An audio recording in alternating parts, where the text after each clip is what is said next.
Hello, everybody. We are live here on Tuesday night. It is the Dr. Boz Show, and I have a great show. I've been studying for the last 4 hours to see if I could get all this information for you, because many of you, I think most people know that creatine is got a track record for being an excellent supplement to increase the power of muscle cells.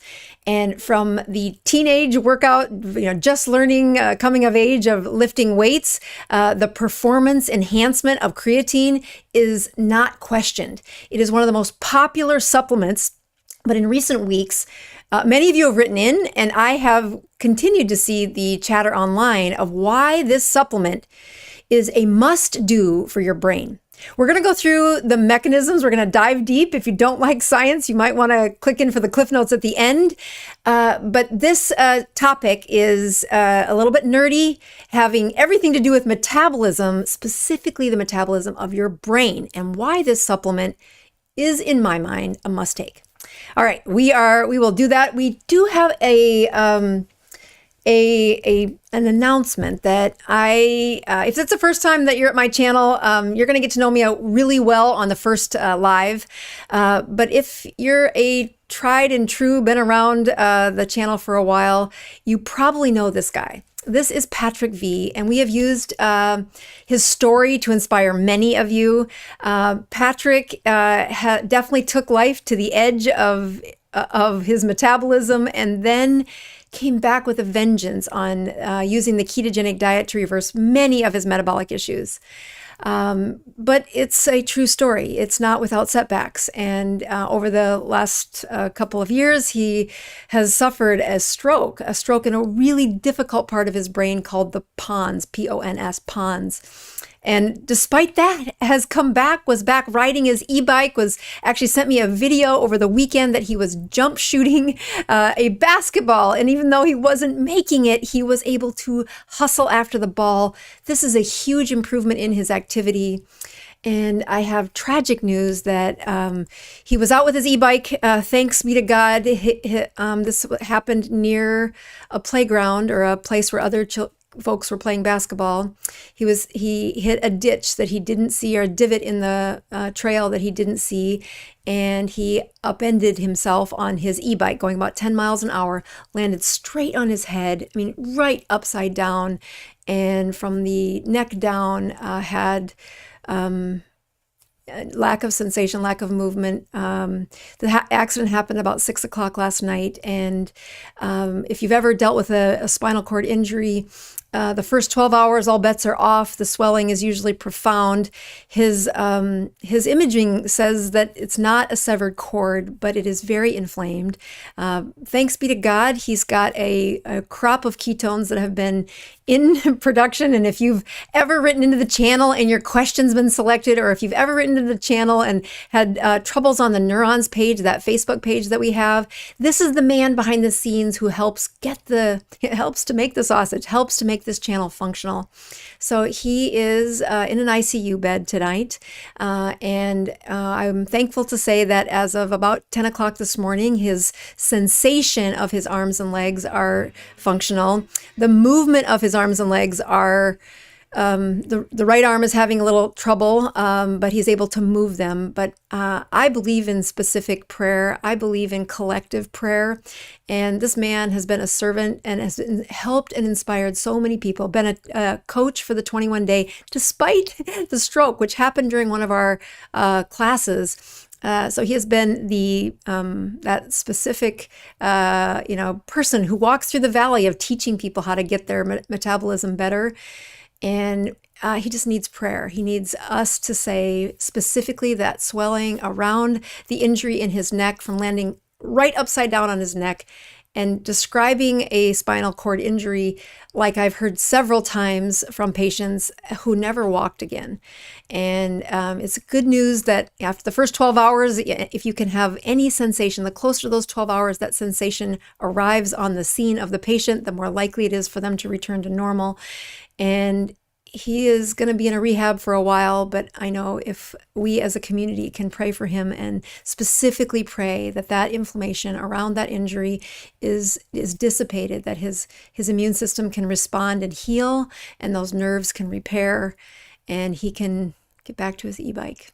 So Patrick V, we love you. I love you, and I have said many times that if I use this channel for good, then that is the best way this story turns out, and there's no better good than Patrick V. All right, let's get back to our chat. I will tell you that I did check my numbers right before I got on tonight, and my ketones are 2.4 and my glucose of 68. I am 2.5 days into fasting, and I do think my husband and I have a dinner planned for tomorrow night that I'll probably fast through the night so I can enjoy my dinner tomorrow, because I am excited about that. But I will tell you, about 3 hours ago, when I'm in the depths of researching creatine, I went and took about 10 milligrams of it. So stick around to figure out why I chose that dose and what it is that, when I was on the phone with Patrick this morning, he said, "What's the show about?" And I said, "It's about creatine." And he goes, "Oh, good, I take that one." It has been on my short list for folks who are trying to heal their brain. Again, Patrick has had a stroke in the past, and a remarkable, like, people with a Pons stroke don't have fine motor movement again. And I can remember doing a video with him real time saying, "I'm on all fours. I need you to get on all fours and crawl." And he's like, "What?" I'm like, "You've got to start with some of these basic core movements." And he's gone from crawling to walking to, I can say, running after that ball just over the past week. And it's been a year, about 14 months since his stroke. So he has been working hard at that and really working on his balance. And for a guy who has ridden the Harleyest of motorbikes, that his e-bike is one of the sources of injury is just, yeah. Anyway, let's all pray for that. So thank you for those that are praying. And Patrick would tell me, go get him, do a good job. So let's get over and talk about this lesson. All right, so we are going to talk about what is creatine. Creatine is this compound. I actually had to Google it and say, I thought it was like, I kept thinking, isn't it an amino acid? But it's actually 3 amino acids that are the precursors for creatine. I do point out that it is one of the nitrogen donating organic acid compounds in our body. It can turn into a waste product. That's, again, what nitrogen does. But we synthesize it within our bodies. It's also an incredible energy buffer, and we store it in muscle cells and brain cells, which is why tonight's show is gonna do what gonna end with the punchline that it has. I do want you to notice the difference between these two compounds. One is creatine and one is creatine phosphate. This phosphate in the middle is a key component of how this works. Now, I was at the Pin Chasers this morning and I did this question, and then I was at my team, who kind of helps me rehearse and, say, am I off base? Is anybody going to care about this? I said, all right, so we've all heard that muscle cells, when you start supplementing phosphate, or when you start supplementing creatine, within a day, we can see the performance of those muscle cells enhance. What is the mechanism of action? Why does that happen? And I asked folks at the Pin Chasers, and we got pretty close. I even asked my team, and they also got close. If you can put that answer in the chat, I would love to see who gets it right first. I'm going to tell you here in a minute, but I would love it if somebody leans in to say, what is the exact mechanism of action for why does creatine work? And by golly, it works fast. We're going to show that in a couple of slides here and a couple of stories that I like to tell. when I'm teaching about creatine, that it is one of the few that I say, yes, you should absolutely add this to your stack, especially if you're worried about cognitive issues. That there are two places in the body that it is stored, and one is the muscle. Again, most people know that. I actually asked my son, who is the youngest son, who's a wrestler. He took creatine for when he was trying to bulk up, and I said, how do you think it works? And he goes, well, my buddies say that it adds water to your muscles. I'm like, no. That's not how it works. But the mechanism that happens in the muscle cell also happens in the brain cell. And there are a few studies we're going to go through where they've actually tagged the phosphorus and found, tagged the creatine and we're able to image the brain with that tag on the creatine to see where does it land. And the muscle cells and the brain cells are where, especially when you're scanning a brain, you can see exactly how much of that information, how much of that supplement got into your brain. I do want to say a big shout out for last week. My last week's live was quite popular. I didn't think a blue tongue would do that to y'all. It is a recap. This is not a recap of last week. Last week, I really focused on healthy versus unhealthy mitochondria. If you missed that, apparently it was pretty informative because lots of folks have watched it. I really enjoyed talking about it, and I thought I'd lose y'all for being a little too nerdy. We're going to focus tonight on specifically healthy mitochondria, healthy cells that are doing what they're supposed to do. And if you don't know what that is, go back and watch last week because I'm not going to repeat that. I am going to have you lean in and think about what happens inside that cell, inside that mitochondria, which is inside the cell, and knowing that it is this gradient from the internal cristae, these wavy little folds inside the mitochondria, to outside that membrane. So in this intermembrane space where we are pushing and pulling on protons, that your mitochondria have several complexes where a proton will go out, and then that will change like from NAD to NADH. Then a proton comes back in, and then a proton goes out, and then a proton comes back in. I actually think there's a space in there. And the final complex way at the end of this it's in the Krebs cycle, where they were able to take something called ADP to ATP. Well, that ADP stands for adenosine diphosphate, or 2 phosphates, when the energy that our bodies use is an adenosine triphosphate, so 3 phosphates. So to go from 2 phosphates to 3 phosphates, you can't just like snap your fingers and get a phosphate. You have to have it stored somewhere. Now, this is all that proton changing that I was like, yeah, I might not get it right. Yeah, so 4 protons go out there, 4 go out there, 2 go out there, and you are creating a gradient so that whenever you increase the protons on the inside of that membrane, you have to get rid of them in order to keep the gradient. It is through the gradient that our bodies work. That's how current or conduction of energy happens in a wire, happens in our bodies. And specifically, this ADP to ATP is the final part that gives us power. If you want to see which muscle lifting mechanism works the best, it's the one who can make the most ATP.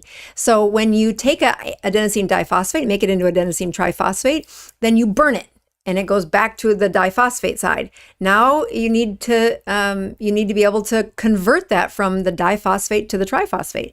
So here's that adenosine diphosphate, and that little P right at the center is where the phosphate is. Inside our muscle cells, the molecule that is held in storage and not used is the phosphate plus creatine, phosphocreatine. And this is phosphocreatine. Phosphocreatine will wait until this diphosphate needs a phosphate, and it will donate it to the equation. When you take a supplement, within hours, like I said, when I was writing these lectures, I actually took 10 milligrams of this because I'm like, well, I think I need more diphosphate turned into triphosphate. Let's see what happens. It takes about 4 hours for this to have an effect, but that is where the energy conversion happens. And when you look at, those young athletes, take my son who's, goes to the gym trying to, I have 3 sons, but there's one who really cared about his muscle mass. He was the wrestler here in Tampa. And that muscle mass accumulation is, I mean, if you've ever seen teenage boys stay focused on something, if you give them a supplement and you tell them it's going to work and it takes 15 days to start working, they are not on it at 15 days. It has to start working within a couple of days, or they're like, psh, that did not work. And how do boys measure, their their status in the world? How much weight can they lift? So as those muscle fibers are contracting, as they spend the energy to lift that muscle, to bench press that or to deadlift something, they turned adenosine triphosphate back into diphosphate. But if they had taken the supplement of creatine, they do not have to recruit that phosphate and find it from another source, which is a long pathway through Krebs cycle and other things. No. They can quickly receive the donation of the phosphate from that phosphocreatine stored in their muscle because they supplemented, and that is active within hours of the first supplementation. So this is why this is a well-known supplement that works, and you don't see a lot of downside. You have a lot of folks that have taken this in the past. You don't see a lot of downside for people who are taking it long term even. We're going to go through some of the side effects in a minute, so hang tight here. Let's now transition to a brain filled full of mitochondria. Our brain, it's got, 20% of the energy that comes out of our system is through the brain.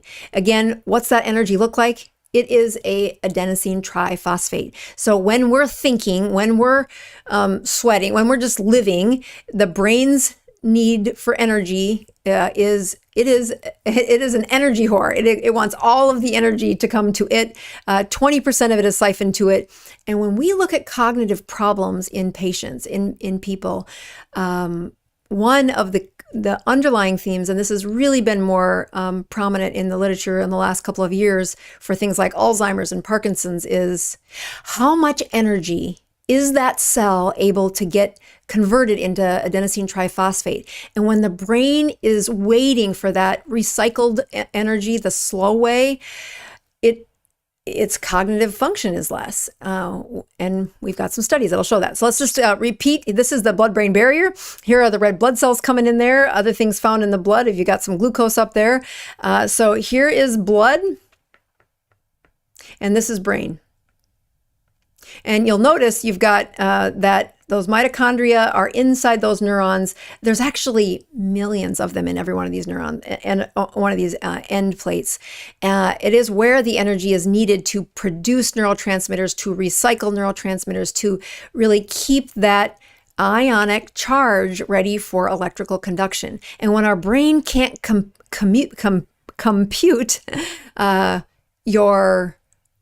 part, it's because that gradient isn't as different as it should be. That it's too similar. It just doesn't allow for that beautiful electron charge to send a message down that neuron and pass it to its neighbor. All right, so we're going to do a couple things where I want to show you what has been in the literature. So I put some of these in. This is just the high level of several studies that I thought, I was very curious when I read this. I think hopefully you like them. But the first one was one done in 2021 and was looking at lifespan. And I just thought it was very interesting that it is understudied in females, but specifically they have 70 to 80% lower endogenous creatine stores compared to males.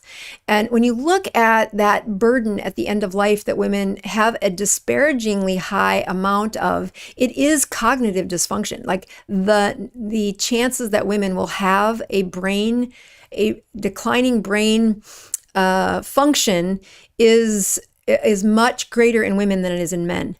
Now, some of you have seen my brain lecture on women, or my menopause lecture done in the last year, but it is not to be missed that pre and postmenopausal yields for creatine supplement for performance and health among females.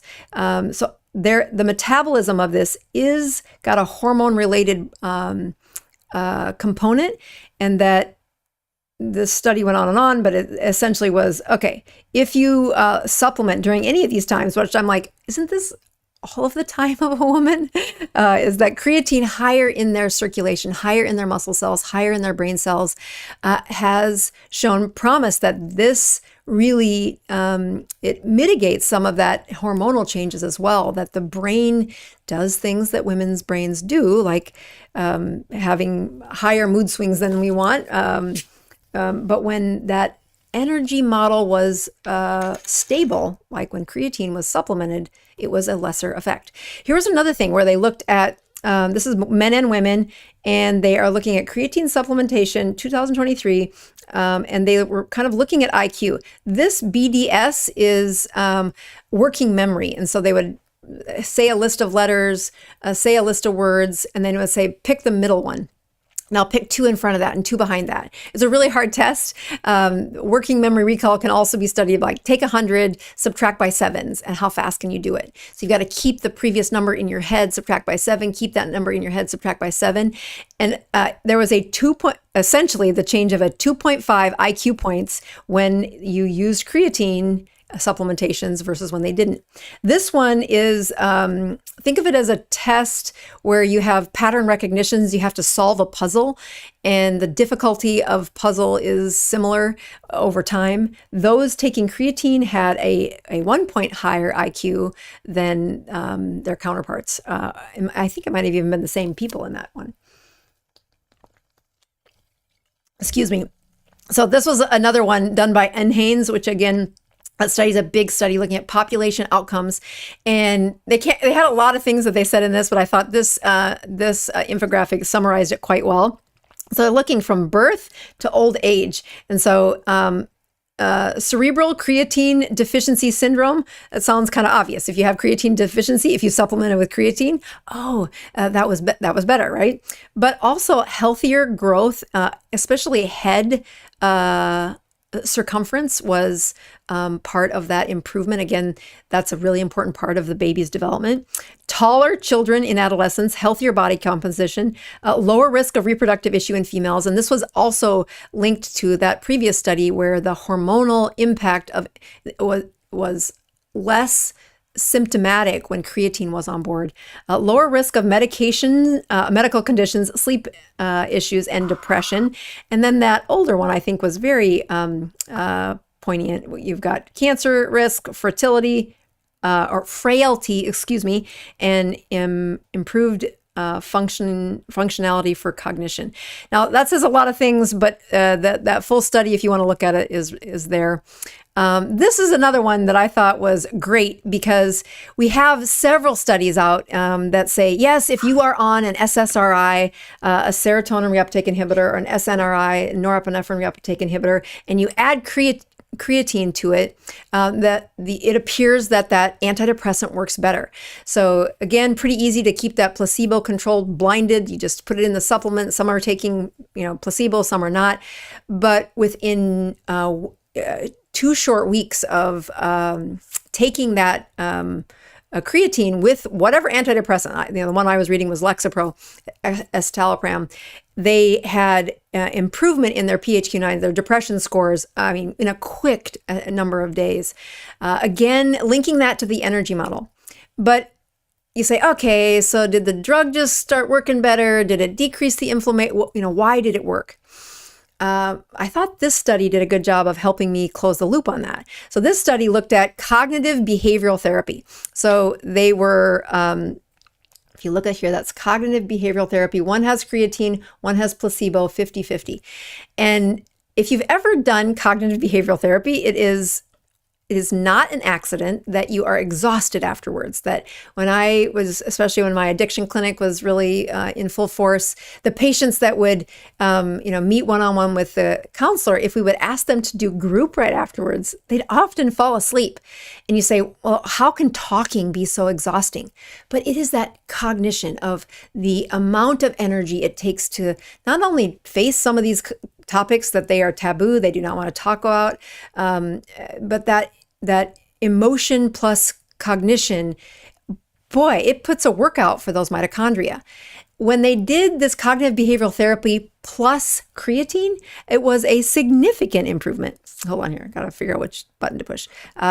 So yeah, 8 weeks in, their PHQ-9 scores were lower in both studies, but significantly more so in the patients taking the creatine.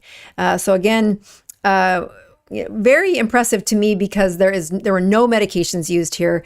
And, firsthand watching that for up close and personal. So here's some punchlines that I want you to remember. We're I know about 20 minutes into this now. There is a rapid ATP resynthesis. That is one of the ways that creatine works. And it is because that creatine is stored inside that brain, the brain cell and the muscle cell, and it donates the phosphate in real time right next to the place where that phosphate is needed. That energy recycling is one major component. So, the next one is the energy buffer, which is also improving that mitochondrial function. So we talked about reactive oxygen species last week, but this study looked at it under hypoxia. So I thought this was very clever. So they took, these were healthy people, again, 15 adults, and they started with 20 grams a day for 7 days. So they divided, I think, that up into 4 or 5 gram doses. And they then had them breathing air. Ambient air has 21% oxygen. Their air was as if they were on the top of a mountain, high altitude conditions, with only 10% of their air. And it induced hypoxia. So this is also the theory of why hypoxia is essentially one of the causes for Alzheimer's. That brain and fuel is the fuel getting to the brain.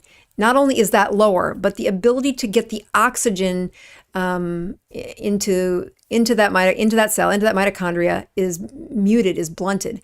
And when they live there chronically, between the hypoglycemia, the low blood sugar inside the cell, and the lower oxygen, those are some of the chronic pathologies. So I thought this was very interesting to watch what they did with that. Essentially, the cognitive preservation under the hypoxic conditions, the scores for attention and executive function were declined, of course, when you have low oxygen. But when you added the creatine, the cognitive measures were maintained at levels nearly comparable to normal. And again, I just think they had looked at these tagged phosphocreatine levels where 9%, it was 9% higher in their brain for those who are, they're healthy people. They weren't like showing problems with cognition, but when they could increase that phosphocreatine levels by 90%, their corticomotor on the front part of their brain had increased excitability by 70%. That's a big measure. That's not a 3% increase. So with only 9% increase in that phosphocreatine levels, they had a 70% increase in that excitability of how that frontal brain was functioning. So I don't know if I emphasized that in the right way for you to appreciate. That's a big, you should write home about that. That is real. You don't have to be a mathematician to see the changes in that. All right, so again, what does creatine do? We've got the recycling of that ATP, and then that mitochondrial stability with decreasing decreasing reactive oxygen species, even specifically under low oxygen levels. And the last one that I want to try to explain is a network stability. So said another way, preserves that frontal parietal network activity, essential for the executive tasks and your working memory. So let's see, what study did I pick for this one? So this one was, they took, again, healthy adults. They had one group that had a high dose of creatine, 20 grams a day for 7 days a week. The blog that I read this from was so haunting, as he talked about being sleep deprived while being in residency, and he was looking for ways for his brain to function better in that setting. I just want to make sure that my slide here might not quote him, so I want to make sure to give him credit in my show notes. I'll put that link to his blog. It's a great story of a physician doing a rite of passage where you're going to be up for 24 hours, and he just expressed how difficult that was. So he turned to the literature and said, well, how could I get my brain to work better? And so this exact study, and I think done in 2006, so long before either of us, I was done with residency, but he hadn't started it yet. So both groups were kept awake for 24 hours. They had standard energy expenditure, like they measured energy output, and if they were lower energy output, they had them exercise so that they were equal in their energy output. They did a comprehensive battery of cognitive tests looking at working memory, reaction time, mood, and fatigue. All right, so the reaction time in the creatine people was significantly faster than the placebo.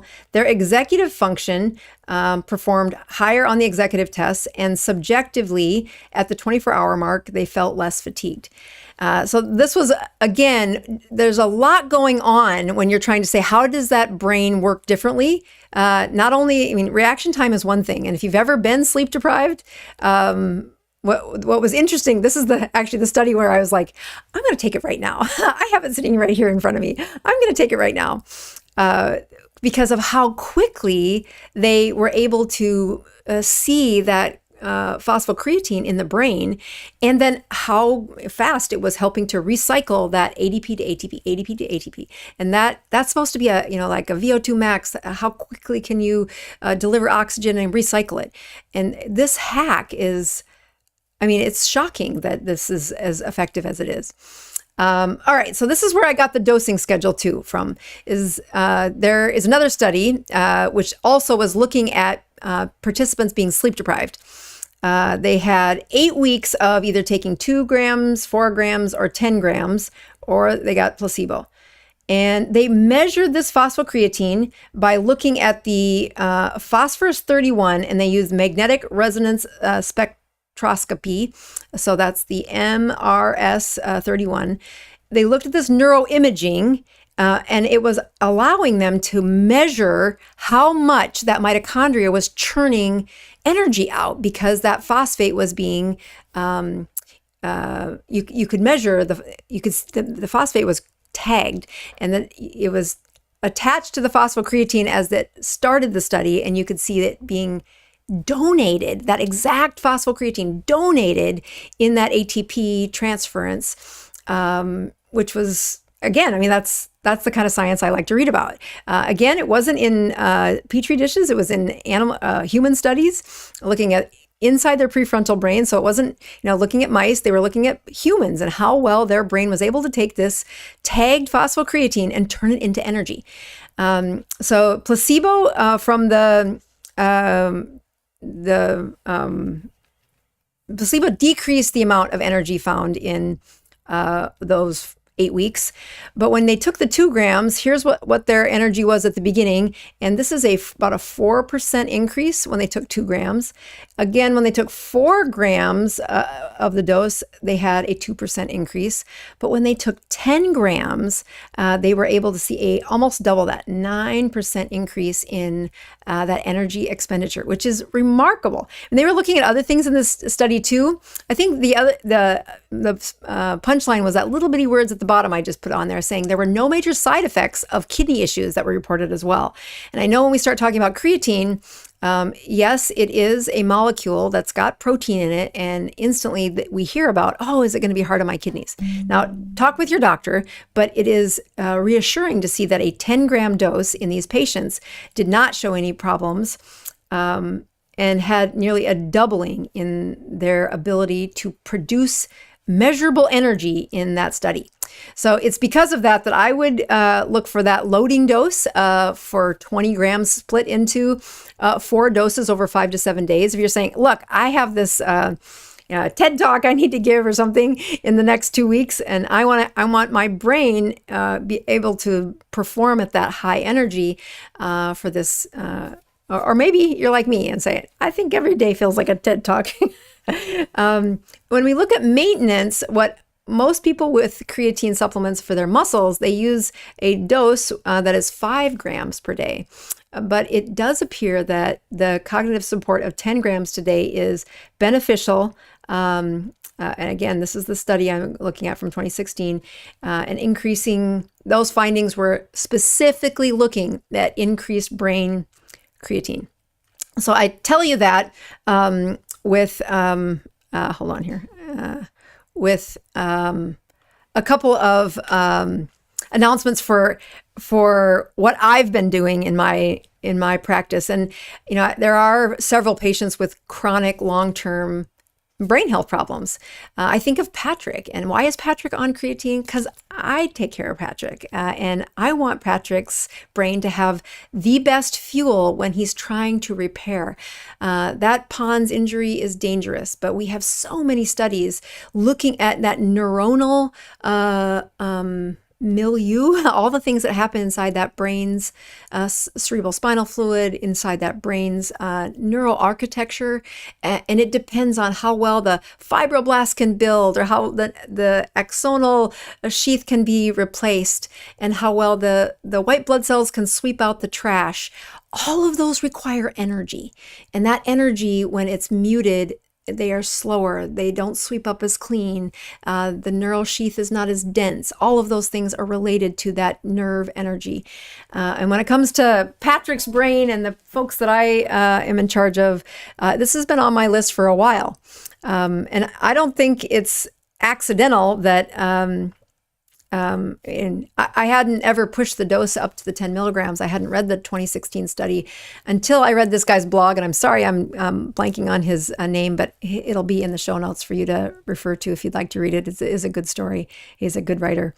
I also feel that when I'm answering questions, we're going to answer questions from the audience here in just a minute. When I answer questions about patients' brains, I do start with some of the basics, like, how well do you deliver fuel there? Do I think creatine is a better answer than being in an advanced ketogenic diet? Do I think Patrick would have had a fraction of the success that he's had at repairing from this very dangerous stroke he had last year had he not been in a ketogenic state before sprinkling on some of these augmented adjunct therapy like creatine? No, I think the basics are in how well you deliver the most stable long-term fuel in the form of fat derivatives or a ketogenic state. And I'm happy to be on the shoulders of the researchers that have looked into brains and really spent their life career showing when brains are fueled correctly, they do. That's how we've advanced to the number one species on the globe, is our brains, and how well they preserve and repair from injury.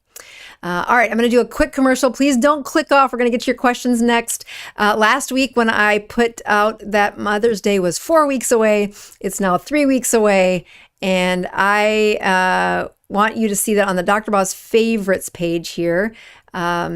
If you go to the home page, let me go back to the favorites page. Hold on. You got to go to the home page. Then you got to go to the shop, because that's where you're going to see the Mother's Day Glow Serum.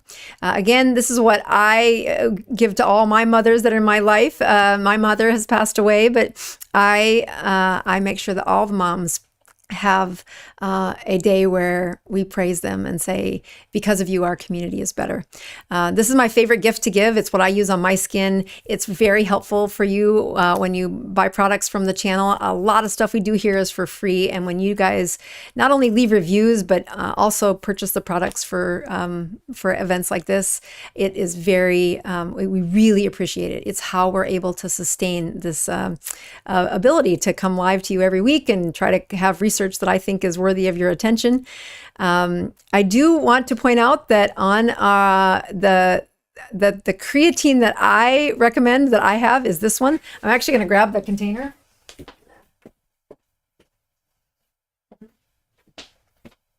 Because if you look at it, it's still open from when I took my supplement. The best part about this is when you get to the ingredients label, it has one ingredient. It has creatine. That's it. No fillers, no nothing else.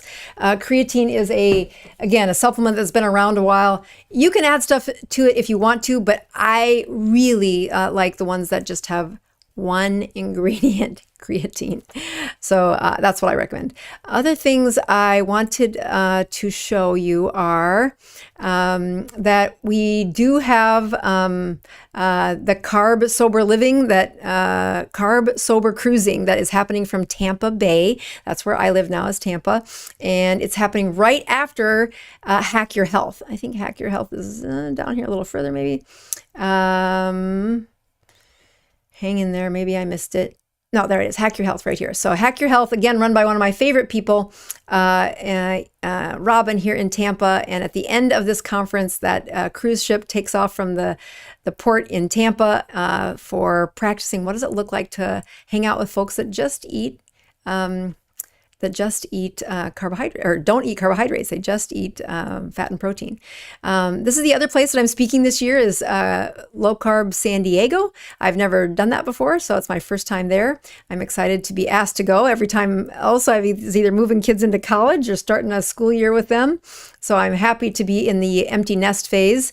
And then I do have low carb. I think I took it off the low carb cruise I will be on in a couple weeks. So if you're going to that, I'll see you there. And there was another thing that I had on my my list that I'll say that at the end. I'll do the questions first. Let's go to here and here.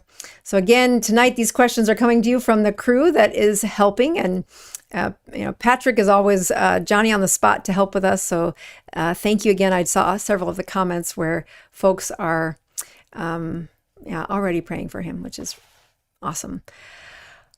All right, creatine. Okay, Ranvig says, creatine, good or bad idea for my mother who is in transition into PKD and has severe brain fog. Parkinson's disease, is that what you're referring to there?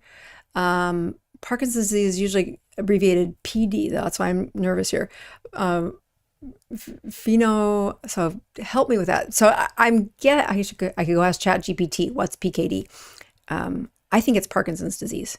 If it is Parkinson's disease, that would be an elder parent and having brain fog. So I'm going to pretend it's Parkinson's disease.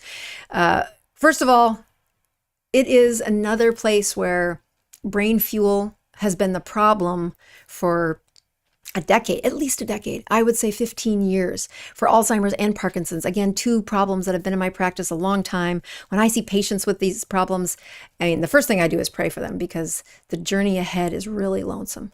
And God bless them for a spouse that's committed. I have a couple that comes to the Pin Chasers most Tuesdays, and it is the epitome of what happily married looks like. That, he suffers right along with her, and they are doing everything in their power to try and reverse those symptoms. And it is one of the first chronic diseases that I kind of latched my heart to when I started seeing patients on my own in 2001. And I will tell you, I've lost every battle. It's heartbreaking. And I've done some pretty cutting edge things to try and help them. It wasn't until the ketogenic diet where I saw, that I have hope that we will be able to win them. That is due to brain fuel. I would put that creatinine in every one of my PKD patient, my Parkinson's patients. But I would first start with, what are their morning fasting ketones? And if their morning fasting ketones are less than 0.5, the brain fuel problem isn't getting better. We talk a lot about that at the Pin Chasers, stuff I can't probably do online here. I do answer a lot of those questions in my 21-day class that we only do twice a year. That is a live class. It is very intense. It is not meant for sissies, but you will leave that experience a changed patient, a changed person. Okay, Ken G writes in and says, can you take it if you have hypertrophic cardiomyopathy? So again, hypertrophic cardiomyopathy is a muscle that got too thick in the heart. That problem is, I like to describe a hypertrophic cardiomyopathy like the big muscle-bound guy who can't quite get his arms to rest against his body. Instead of his arms resting like this, the muscle is so hypertrophied, he can't get his arms next to his torso. That's kind of what happens with the heart. The heart has a chamber that squeezes, it relaxes and squeezes. And when that muscle gets too thick, it leaves very little room for that central chamber.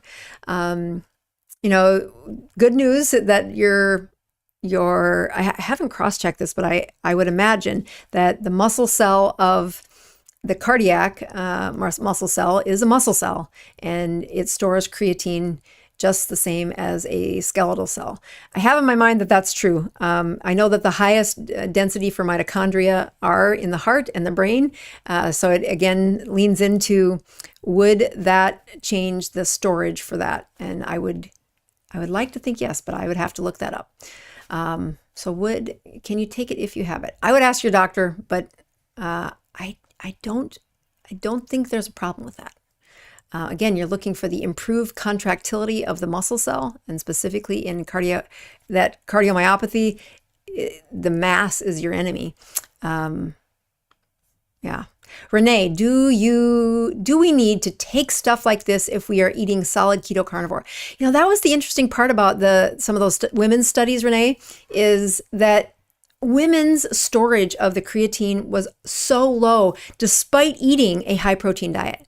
So, I mean, you look at how many bites of steak do you need to eat in order to get a high, that dose of creatine. 10 grams of creatine is a lot. I think it was like 18 bites of steak was 4 milligrams of the creatine. Somebody can fact check me on that. I'll be watching the chat to see if you can help me with that. But it was a lot, was what I'm saying, is for me to eat 10 grams worth of creatine, I'd be eating for like an hour and a half. So to have the creatine, I mean, that is the benefit of a supplement. I'm not a big fan of supplements. It's something I think, oh, you don't need it. I just did a live with Sean Baker, or I just did a recording with Sean Baker that'll be coming out, and got to hear just some of his approach. But he eats like 3 to 4 steaks a day to have that huge muscle mass. And, he works out something, he's just really passionate about his workouts.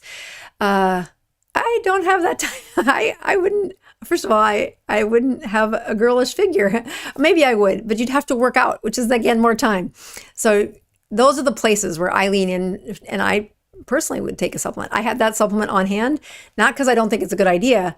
I wasn't taking it because it kind of fell off my radar. And I'm happy to tell folks that have been sending in questions. I am back in our house. We are not hurricane homeless anymore. We've been 1 week with a kitchen.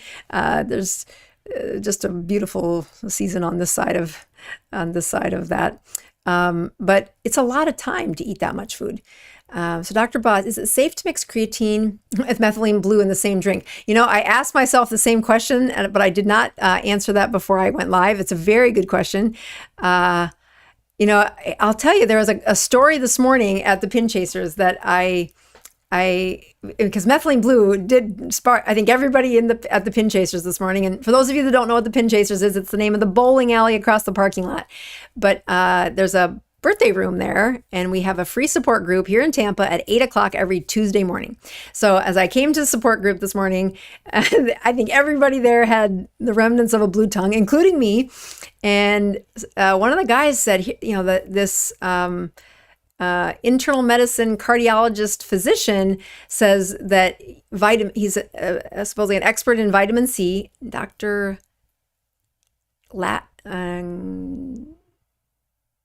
Levy, Levy, L-E-V-Y. I hope that's his name. Anyway, he was saying that he's an expert in vitamin C. Said, if you just put a little vitamin C in that methylene blue, your tongue won't get so blue. At which point I'm like, wait a minute. The whole point of methylene blue is that it will receive a proton. And when methylene blue doesn't have the proton, it's blue. When it receives the proton, it's clear. So you'll look at some of the dosing, the early dosing schedules for radiation therapy was to give them methylene blue and they would titrate it just, a few doses every hour while in the oncology ward. This is, again, many years ago where I read this one. And they would just look at the urine to see if it was blue or clear.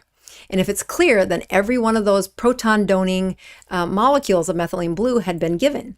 And when the urine would turn blue, they then had a few molecules that had gone through that person's body and been excreted in the urine, and it was still blue, meaning nothing it ran into took that proton.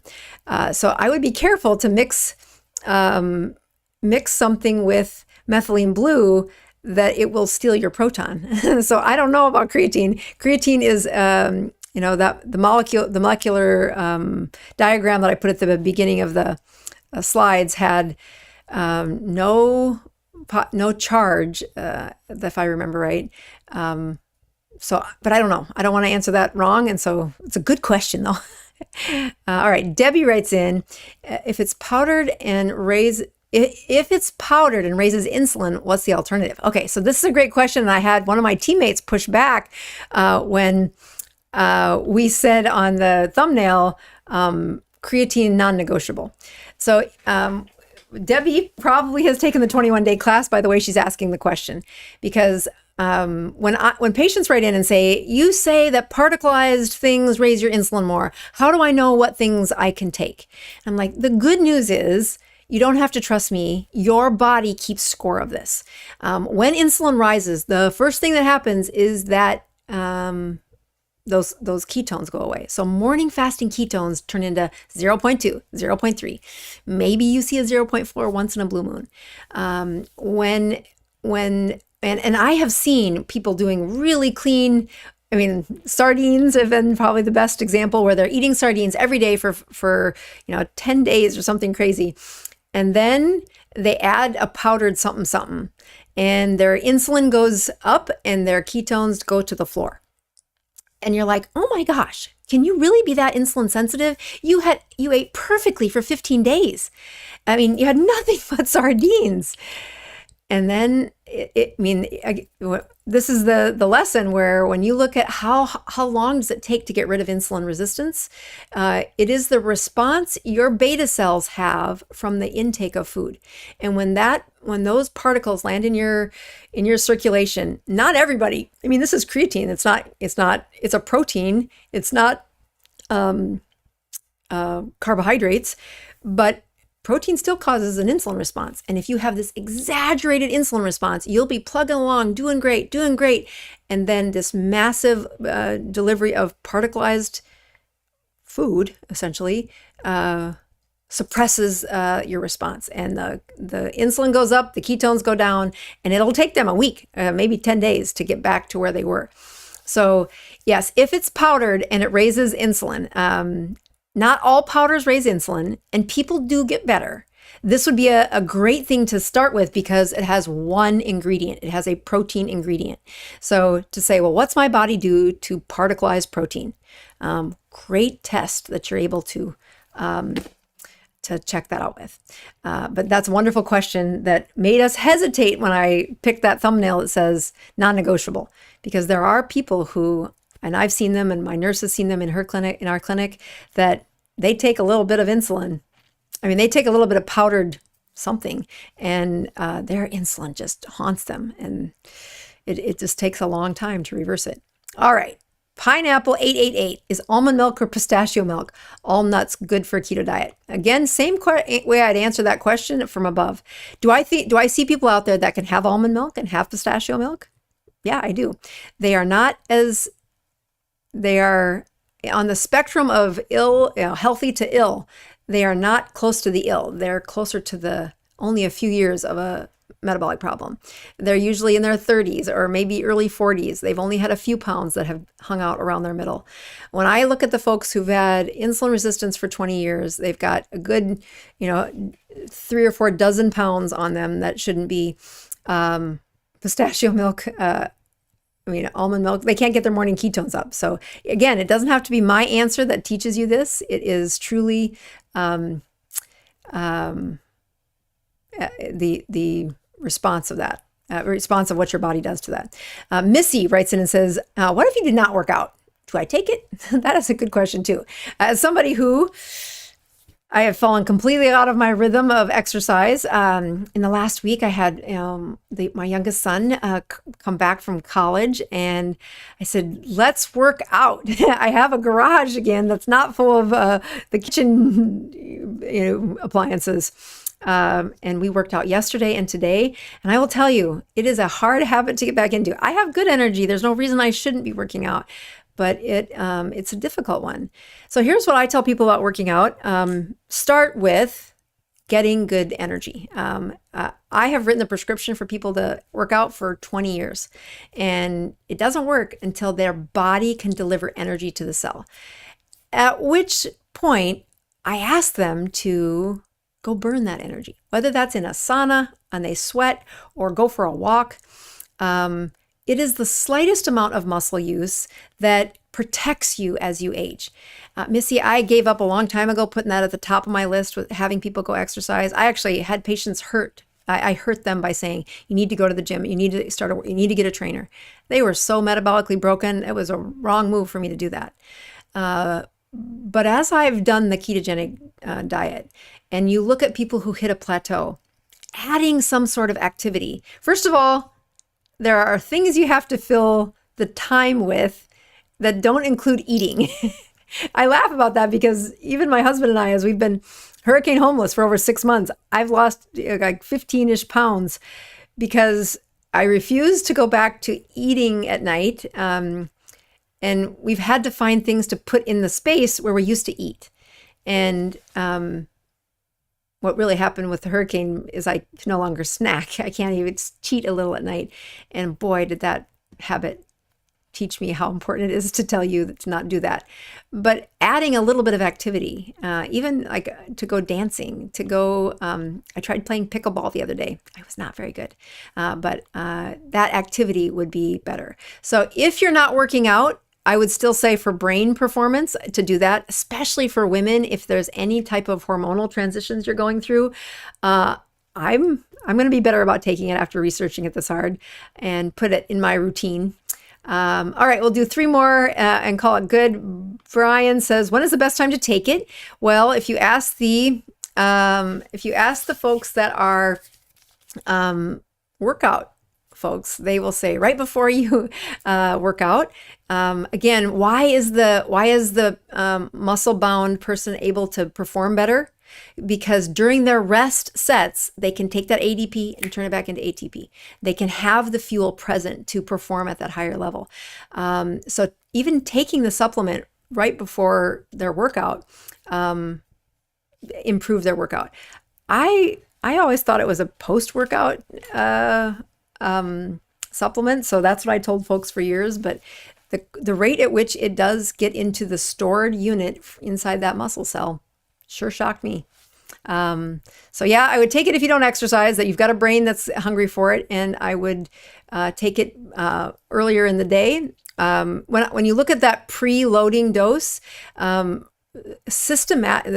where they put 20 grams in the patients. They divided it up into 4 doses of 5 grams. I've been telling patients to take meds for a long time. Asking them to do something 4 times a day means they are not going to be doing it in a month. So personally, I would find a way to put it in your rhythm, habit stack it to something else. The timing of it is not as important as the compliance for it. That's where you find these things like, oh, it's a pre-workout. Oh, it's a post-workout. Actually, it's just compliance. Yeah, there you go. All right. Christmas MC. Should you take more creatine immediately? Oh, the same question. Sorry. So just taking it is the most important part. Yeah. So next, would this help with GLP-1 GIP to keep the muscle mass? Yes. That's the other reason I was so interested in doing this. We are at the 8 out of 10 weeks, I think. I hope I did that right. My nurse can correct me. 8 out of 10 weeks of our GLP-1 experiment. And boy, have we learned a lot. I just can't wait to teach the students in the next class about what we learned, but also my colleagues that have all said, I don't think I want to do this. And I'm like, boy, man, watch how well they make ketones once they're in a ketogenic state. And of course, what we are nervous about is, well, how much muscle mass are they losing? We are trying to figure out ways to put DEXA scans into the folks that we're taking care of and figure out how do you maintain them in a safe lane. But I can't, I can only imagine that the people who are able to exercise are the ones who have good energy delivered to that muscle cell. And that muscle cell is, it's exhaustible when that storage inside the muscle cell doesn't have a lot of creatine. You put a bunch of creatine in, and now you can deliver energy to that muscle cell. What does that do? It makes it easier for them to go play pickleball, to do the things that I'd like them to see them lifting mass. One of the things I added to, it's only day 2, so don't judge me. But I did box jumps. Like I have kettlebells here in the office, and I did well for a season, and then I didn't do so good. So I'm trying to reset a few things, but it's that, why is a kettlebell such an efficient way to build muscle? Because it's that weight pulling against you as you lift and you do that. That contractility of the muscle in a real time, tear of those muscles is how that muscle mass increases. You're going to need that creatine available to build the muscle mass, but also for the fuel to be able to do the activity. All right. So the last thing I was kind of nervous about asking about was the other day I was on Amazon, and it's a love-hate relationship with that platform. They do help me get the message out, but I have had I almost did the show tonight about some people keep asking what we do. And I'm like, I think God has called me to be a teacher in medicine. I have I see patients, but this lane where I am a teacher has really been rewarding for me as a physician, but also allowed me to do things like this. But the number one most important thing about being a teacher of medicine is when you write a book, people need to leave reviews. So I think the reviews for Any Way You Can have been stuck. You can only leave a review on Amazon if you've actually bought from Amazon. So if you bought one of my books and you have read it, I would love for you to just boost the algorithm for me by leaving a review on that Any Way You Can or KetoCONTINUUM. These books, again, Any Way You Can is a great story about how I got into this and why I'm so passionate about teaching this level of science behind the ketogenic diet. And KetoCONTINUUM is when there were so many people trying to come to my clinic to learn how to do the ketogenic diet. I'm like, you are not going to learn it from a doctor. That is not going to happen. You're going to have to do a workbook. You're going to have to be in a class. You're going to have to be in a support group. And these are the handouts in the book. The book is a story of a patient who didn't have to become my patient. This is how he learned how to do the ketogenic diet. And so it's the steps I teach patients to become keto for life. And I mean that in all the metaphors. All right, folks, again, thank you. And please pray for our dear friend, Patrick V. We will see you next week, and we'll still be praying for him then.